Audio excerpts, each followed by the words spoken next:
صباح الخير يا حبايبي، ازيكم عاملين ايه؟ اللهم صل وسلم وبارك على سيدنا محمد.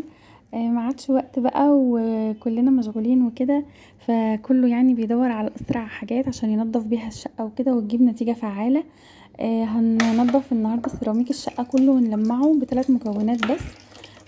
هيبقى فيه ريحه حلوه قوي في البيت ومش هيجير ومش هيعمل اي ريحه غريبه او ريحه فيها زفاره كده زي اللي بتحصل. وكمان في مكون فيهم بيعمل بركة كده في الشقة وبيمنع الطاقة السلبية. هنجيب مية في جردل المسح العادي اللي احنا بنمسح بيه، ونحط شوية ملح وخل واي مسحوق عندك بتغسلي بيه يعني، جل او مسحوق عادي يعطر بس الخلطة اللي احنا بنعملها.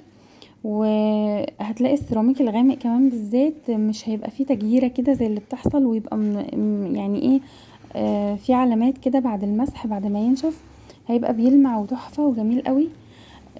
انا كان بيحصل معايا في السيراميك الغامق لان شقتي كلها سيراميك غامق يعني.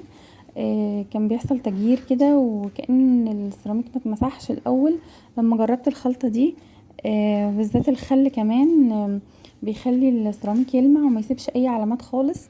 والملح بيعمل يعني طاقة كده حلوة في البيت ويمنع الطاقة السلبية وبيشيلها كلها.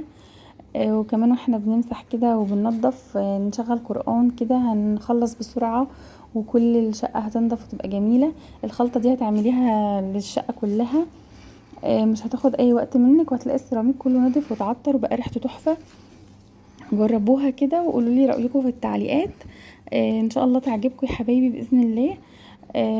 والسيراميك هيطلع جميل قوي، وبعد ما ينشف هتلاقي فيه لمعة كده وريحة حلوة قوي قوي عن كل مرة يعني بتمسحوا بيها وكده. ان شاء الله تعجبكم، متنسونيش من اللايك والاشتراك وتفعيل زر الجرس عشان يوصلكوا كل جديد. والسلام عليكم.